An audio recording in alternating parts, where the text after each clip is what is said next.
Welcome to the third of the big three powerlifting lifts that we're going to be going over in terms of the Special Olympics, and more specifically, coaching Special Olympics.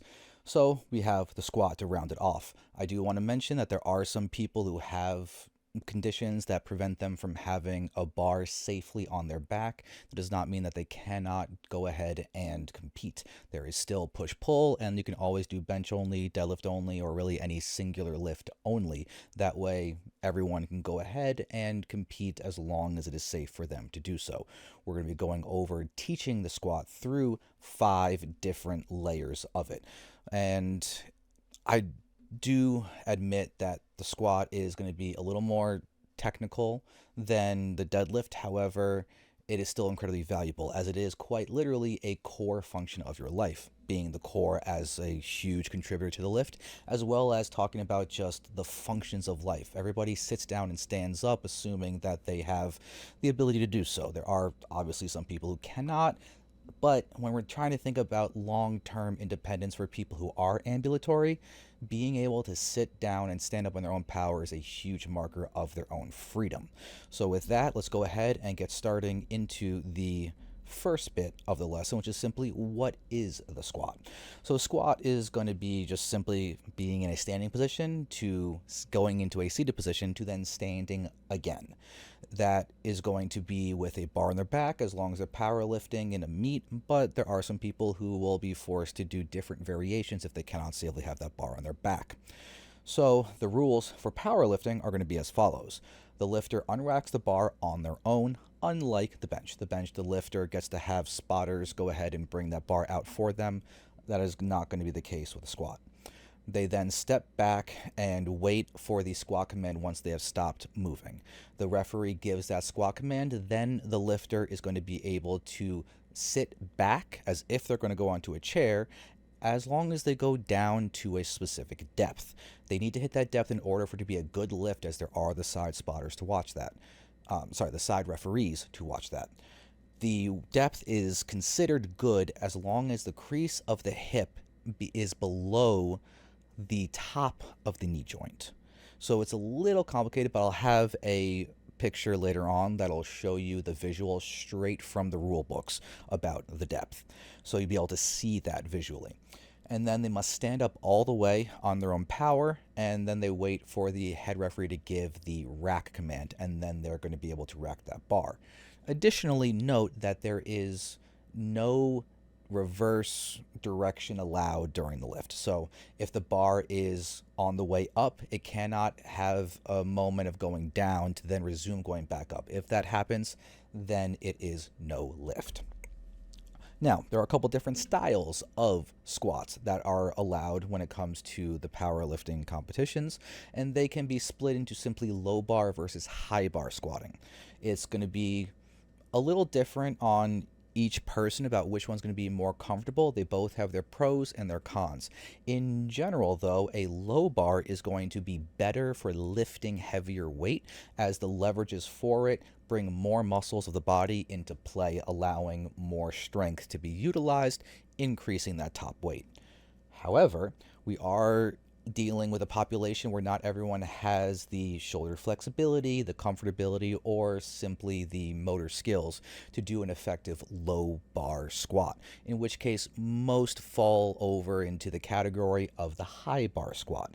That is, as a default, going to be what people naturally go to for what they do if they get told to squat and put a bar on their back. They end up sticking it onto their neck. So here we can go ahead and look at these diagrams, and we have the difference in terms of the bar positioning being on the low bar sitting onto the rear delts. So it goes into the middle of the traps, and it ends up being more demanding in the shoulder mobility. High bar ends up sitting more on top of the traps, but it can also then push against the spine more directly if they don't get it into a good spot. The low bar is going to have a lot less of that spine pressure. There are going to be differences in how each lifter then moves and goes down and hits depth with these two variations. The greater lean that happens with a low bar squat makes it a little bit harder for some to hit depth. And they may end up doing a very similar thing to what happens with a lot of the deadlifters in these populations, where the legs end up straightening before the upper body finishes its ascent. And that basically leads into a situation where the lift turns into more of a good morning as opposed to a squat. And that's not going to be as advantageous when we're trying to maximize weight lifted. With the high bar, the disadvantage is going to be that it's less forgiving in terms of the mistakes. There's less going on that can then be used to recover the lift because fewer muscles are really being utilized and taxed for that specific leverage of getting the bar from being down to being higher up.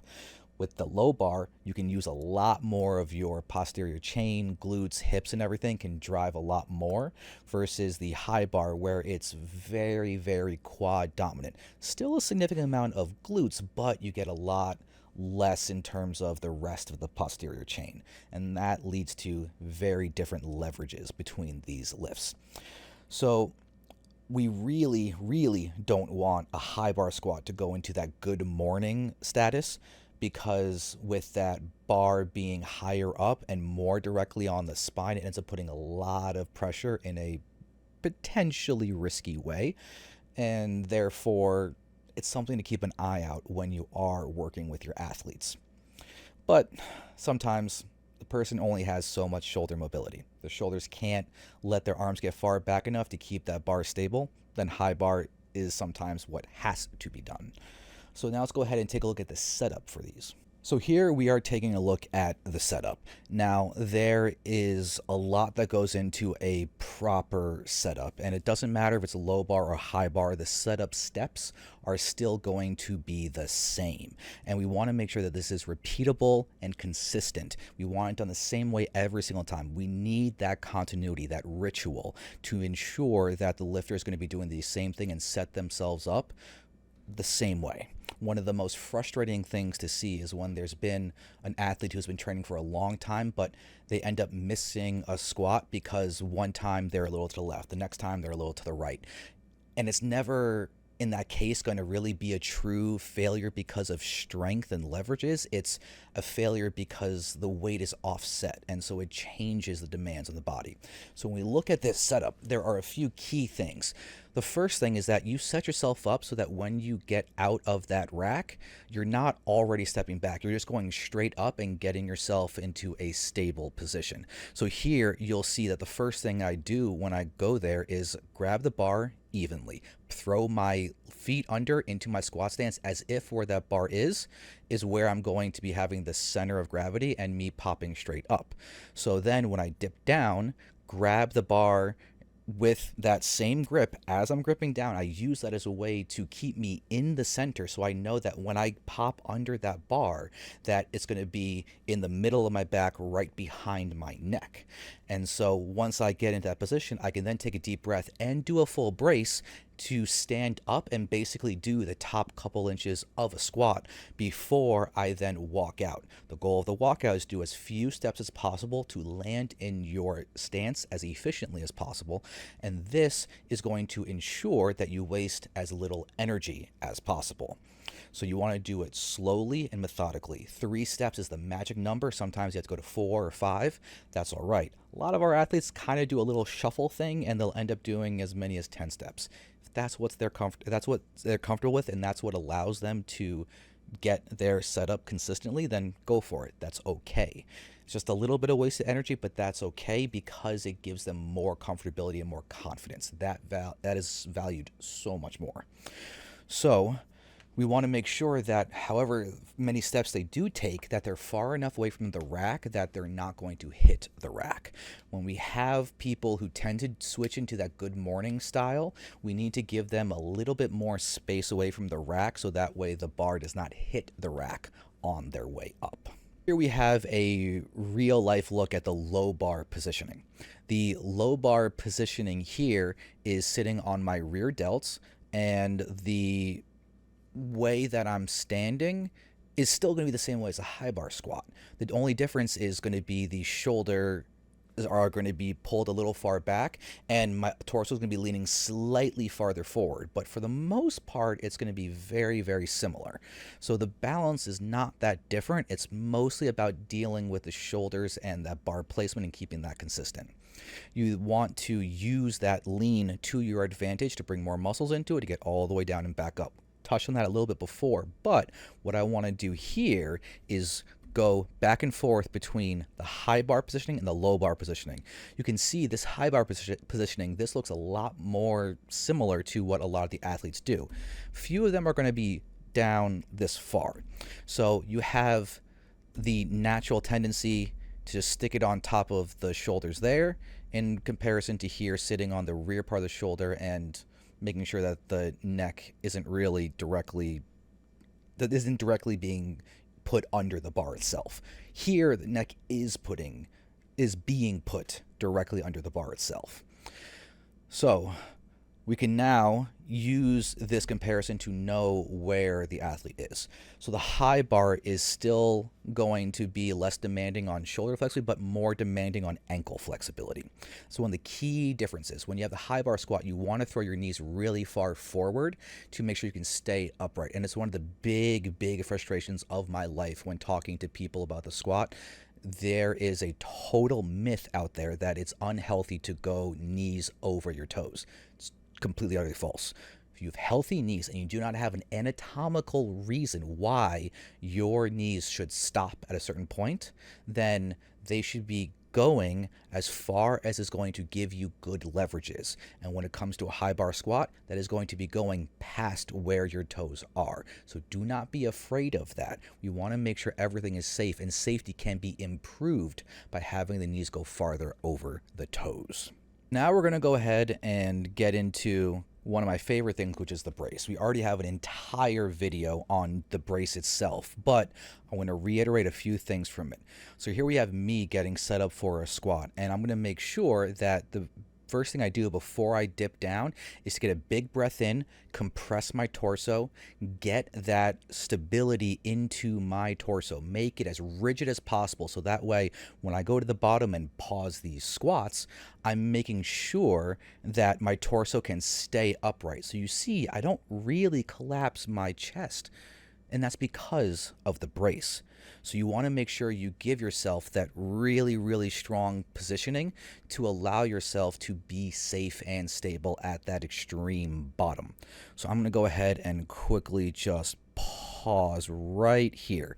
So in this position, you can see how upright my head is. I'm holding my breath. I am turning red in here because I am holding my breath to this extreme. It's a Valsalva maneuver. Big breath in, and then that little to go ahead and compress everything. You're trying to turn yourself into a pressurized oxygen tank. So you're going to be making yourself as big as possible and then condensing as much as possible so your torso occupies a smaller amount of space. You're flexing your abs, yes. You're also flexing your sides and your lower back. This is going to ensure 360 degrees of support around that spine because you're flesh and bone and you don't have the rib cage to give you extra stability when it comes down to that midsection. So you do that to support your position and make sure that you stay safe. That is incredibly important. It's also incredibly hard to teach. Some reasons why I'm going over it, not just in that big video all about it by itself, but also bringing it back up again in these other lifts. It needs to be reiterated how important it is to do this breathing. Remember, if you're holding your breath, you have greater stability. If you're letting your breath out, then you have greater power. It's going to be a war. At which point in the lift do you switch that priority from stability into power? And at that point, you're going to learn where you need to let your breath out in order to keep yourself moving as quickly as possible out of the hole of that squat. So when we're thinking about how to achieve that solid brace, there are many things that can be looked at, but to simplify it, it is simply take a big breath, and compress. We looked at that in that last slide, but here is a better picture of me at that bottom, and you can see the drawn in lines showing you how upright my spine is. We can see how I have a very sharp angle going over. These are my knees going way past my toes and sitting all the way back into that hip, and that spine is still pretty consistently straight over here. This is the positioning that's only possible when you have a good and solid brace. Flex everything. Give that support. It's really, really key. So let's go over the components of a well-executed squat. The first thing is just going to be that setup. Whether it's a low bar or high bar, it's gotta be consistent, even grip, strong unrack, really solid walkout, and then making sure your feet land into that proper width. It's going to be something that's going to take a lot of practice for some of the athletes, but you just keep on working it. Once you get to a certain level of weight, the setup matters more than the weight itself, because if your setup is good, you'll be able to lift the weight. If your setup is poor, you're not going to be able to lift a really heavy amount of weight. You've lost it because the positioning is no longer there for you to have the leverages you need to lift it. It's a really important concept, and it becomes very, very true the heavier and heavier that weight gets. The next component is going to be that brace. We want to make sure the brace is solid. I know I keep saying it a bunch, but it's because it is that important. Make sure that brace gets added into the equation. Once that brace is there, we want to make sure we look at the bar path. We want that bar to go over the middle of the foot the entire time. So here we can see this positioning here. We looked at that spine angle to femur to ankle before, but now let's add in the component of this bar path right here. The bar path that you can see is going to be a vital thing to make sure that the leverages stay advantageous. If that bar travels farther forward, then what's going to end up happening is the person's going to lean, butt kicks up, and this back angle becomes much, much, much more horizontal. The leverages become really bad, and we get into that good morning situation. Now, even worse, you could then fall forward. If you fall forward, bring that weight farther forward here, there's not necessarily going to be as much to counterbalance it. And if there's no counterbalance, then you're popping over. If the bar stays over the middle of the foot, weight gets evenly distributed this way, it is going to be the greatest leverage and balance possible. And you can keep yourself smoothly going straight up and down along that midfoot. It's your center of gravity. You want the bar to have the same center of gravity. That's how you keep leverages to lift heavy weight. Now, the depth.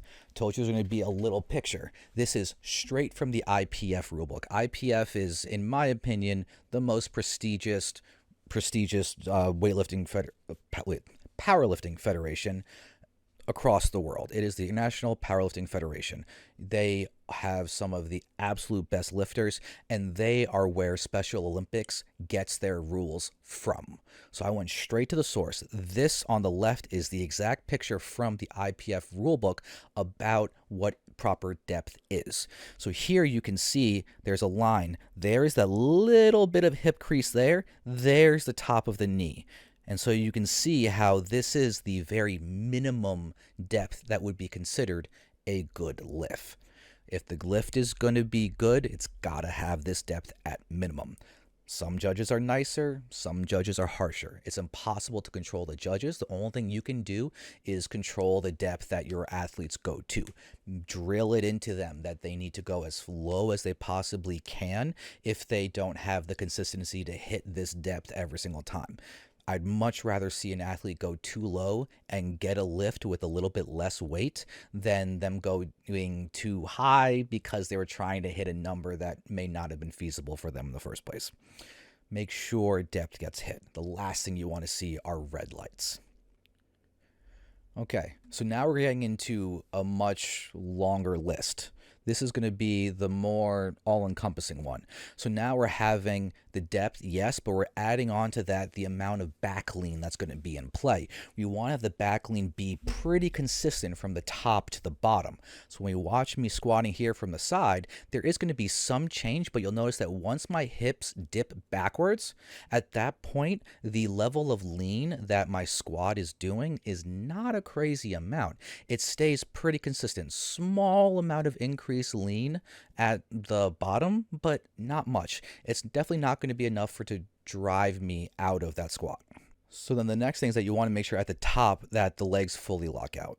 You don't want to have soft knees and then have the side judges say no lift because you never actually finished the lift. So you'll notice that after each lift, I pause and make sure that legs fully locked out, lift is good, and I've controlled the weight and shown control of it. That's going to give the good lift.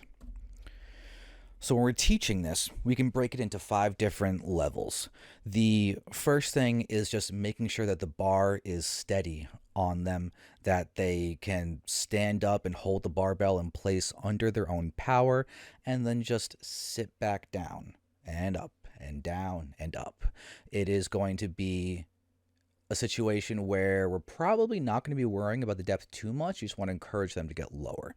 The whole point is just getting them used to the feeling of that bar so it doesn't surprise them to have that metal across their back. Some lifters have an issue with the sensory aspect of having a metal bar on their back, but with time that can usually be fixed. There are other tools that can be used as well, like just simply pads. Some people in a pinch can actually roll up yoga mats and put that at the bar so that there's more padding. And you can always create your own situation. If you're worried about having an increased distance between the lifter and the bar, and so therefore you don't like thick pads, so that's really why I never recommend thick pads, but you can get away with that if it's the only way that the lifter's actually going to do the squat. Not preferred, but better than nothing. Use your own judgment with your lifter about what method you want to do. There is also the possibility that they may not be able to have the barbell on their back at all, in which case goblet squats, zerker squats, these are all going to be really solid alternatives. If you don't know what a zerker squat is, that's going to be when a lifter holds the bar in the crook of their elbows. And so what it'll actually look like is they'll be over here like this, and that bar is going to be across like this. So I'd be holding, this isn't long enough for the whole thing, but you would hold it here in both arms, come all the way down and back up again, and go like this. And so it takes away some of that pressure on their neck and still allows them to squat. Level 2, so we can get into a little bit more detail with this one. There's going to be an added breath element where you can go ahead and start telling them to hold their breath as they go down and then let the breath out as they go up. If we can make sure that they're hitting depth in addition to that, I'd be ecstatic about that. Again, depends on the lifter and also depends on whether or not they're actually going to compete or they're just doing the power lifts because of the benefit of them. If they're going to compete, then depth really has to get stressed, but sometimes we have lifters who are just, no matter what, never going to be able to squat depth, in which case they may just compete in the deadlift and the bench. Nothing wrong with that. I'm happy if anyone is competing. I'm also happy if anyone's lifting. I am easy to please in that way. I want people to lift heavy in a way that works for them. So whatever that looks like is cool. So we can go ahead and start the breathing conversation with level 2. When it's hard, you hold your breath. When it gets easier, you let your breath out. That's a really simple way to break it down. It's not the total entirety of it, but it is a good portion of it. So level 3, we are going to be focusing on that full setup. We want them to do everything involved with that. We want them to pull that bar into their back really hard. That's going to be an important aspect for a lot of lifters. We want them to be able to drive their chest up. That's going to help them keep their spine in a stronger position. And so you can make it happen without telling them chest up by telling them to pull the bar down. Because if they pull the bar down, that will bring the chest up and put the spine into a more consistent position. It's going to add more stability. It's also going to prevent that bar from rolling up onto their neck even higher if they do end up falling forward. So it's going to keep that center of gravity stable as opposed to them accidentally launching that barbell forward. We do not want that. We want to make sure that balance is had. So level 4, it's going to be, again, everything before. We're really focusing on depth at this point, and we are now talking about some more of the intricacies. So we're going back into that knee drive. We want them to be able to drive those knees forward to make sure that they're not doing a good morning. We're getting into a lot more with the breathing, where we're really going to make sure the brace gets to be emphasized. We can use many different analogies for them if they think in analogies. I like to talk about pressurized oxygen tanks because you're trying to create your own oxygen tank even though you're flesh and bone. It's a good one to use. I recommend it. But also, it's simply a good thing to do where you just show them and you take a big breath and expand as much as you can and then compress down, and you have them do that and say, okay, now you got to do that with your squat. And that'll help them with their stability. And always use the incentive. It's going to help you lift more weight. When you have powerlifters and they want to compete, they want to lift more weight, you tell them this is going to help you lift more weight, they're going to respond. That's a really good way to do it. Depth is going to, again, I'm going to reiterate that now also. Competing means you have to follow the commands and hit depth. So if you want to bring commands into here, you can. I don't talk about them too much in there, but I am going to give it an honorable mention starting here, where that squat command and rack command may become really important. It'd be very, very sad to have someone have a PR on that barbell and then they don't get the lift because they just missed a command. That's a really disheartening way to lose a lift. So try not to let that happen, and you can do that with very targeted practice. So we're going to get into level 5, and we're going to go into the pro levels with an example on this one, because there's something very, very important I want you to see here that Jessica Bittner does. We were talking before about with that setup, you want to make sure that you get a really good breath in before you even unrack that bar, and you do a brace for that. You can see that so well here. You see that big breath that she took in and how braced she is as she does her walkout. She is here squatting 490 pounds while she's weighing 182.6. It's a 2.68 times body weight squat. There is no room for error. And you can see it's a grinder of a squat, but technically she's doing amazingly. Big brace here. You see her holding her breath, minimal steps to get into that stance. Then from here, big breath in, huge brace, hit depth, and then drive all the way up. Don't let it go into too much of a good morning, but she has very long femurs, so you see a little bit of a good morning. Still hits depth, and consistently the bar goes up, and she gets 3 white lights. It's an incredibly good example, and this close-up of you seeing how intent and how much she's concentrating on that walkout is a really, really good lesson. And we want to impart this amount of just repeatability, stability, rigidity, so many different words that end in "ity" into this, that there is so much benefit to replicating it. And I want to make sure that you as a coach understand the whys and what this can look like. If we can push our athletes to responsibly, safely, and within their own limits get as close to this as they possibly can, it will do the best that we can to get them to where they would like to be. So when you are doing all of this coaching, you got to keep in mind that you have to meet that athlete where they are, and don't be afraid to give them critiques. There is a really nice feeling that you want to just encourage and say, hey, great job with everything, but that's a disservice to your athlete. If they mess up, you got to tell them that they messed up. You can do it in very specific ways that are going to be better for them than just saying, that was wrong, do better. Some may respond to that, most won't.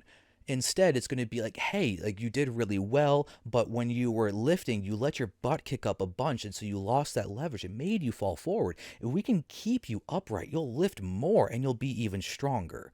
You see how that sounds a lot better, where there's encouragement in there mixed in with the incentive of them getting more weight on there. They want more weight. use that. Make sure they know the value that they have and that how much they're going to be able to progress. And you want to celebrate that they're doing well. Celebrate every win that you can with them. Make them excited to lift. Especially with this population, if they don't want to do it, they may just stop then and there. So encouragement is going to be really, really good because there are some very important health outcomes we're trying to achieve. So make sure that you meet them where they are. You don't critique too much, but you still give them some critiques. You want to make sure that you're trying to get them better, but be cognizant of the fact that there are going to be some athletes who are going to be forever at level 1. And if that's the case, you give them all the encouragement that you can. You still work on them to improve, but you be patient. You be patient and you do what you can for them, and you just make sure that they are enjoying what they are doing and getting as close to their safe limits as you can make happen. So yeah, it sounds easy when you just say it like that, but when you're in the moment, it's very easy to get caught up in the fact that you want them to do more. Only have them do more if it's actually going to be beneficial for them. And when it comes to equipment, there are lots of different tools that can be used. The single most common one is going to be belts. Lifting belts are phenomenal to use. However, they do not substitute for a brace. They are meant to enhance the brace. If you want a full thing on that, again, just watch the whole video on teaching the brace. That'll go into more detail on that. Olympic lifting shoes are another fantastic tool because they help the lifter make up for a lack of ankle flexibility and allows them to drive their knees forward more easily and stay more upright. So when you have lifters that tend to go into a good morning, giving them Olympic lifting shoes can be a good addition to make sure that they have an easier time being upright instead of shooting their knees back because their feet are flat on the floor. Chalk on the back is going to be really helpful to help that bar stay in the spot that it should be staying in. If you think about it in terms of just simply slipperiness, if the bar is slipperier, then it's going to be slipperier. The bar is more slippery, whatever the English word is. If it has a tendency to slip, then it will be more likely to slip if something's not done to limit that tendency. Chalk can do that and help that bar stay in the same spot. Knee sleeves are also a really good thing. They're not needed, but they can help. You want to have them get help in terms of like warming up and everything. Well, knee sleeves do exactly that. They are meant to compress and warm, and some joints really benefit from that. Knees are going to be the most common one that gets a sleeve for that purpose. And then wrist wraps are sometimes used to help deal with that bar, especially if you're doing a low bar squat. Having wrist wraps can help that bar be stable and not go below the point on their back that it's supposed to be sitting. All right, if you need anything more, happy to help, but I do want to give a shout out to Empower You for helping me and doing a lot for Special Olympics powerlifting here in Chester County, and specifically the Chester County Special Olympics powerlifting team. Empower You and I have teamed up to do a lot of work with and for them, and we're trying to continue to get more resources out there. So if you are in PA, Empower You is spreading, and you can go ahead and check them out at empowerusf.com. They are a PA waiver provider, so you may be able to get your athletes some free coaching and training by going that route. If you need to have anything from me, you can always check me out at adaptablestrength.com. This YouTube channel here is just at Adaptable Strength, and Instagram, I'm also Adaptable Strength. I'm trying to keep it simple across the board on there. And also, I'm not going to be upset if you just email me directly. I have it right here, so you can go ahead and contact me and just send me any questions you have, and I'll be happy to help. It's Alex at adaptablestrength.com. Hope that helps, and just remember that you're not in this alone.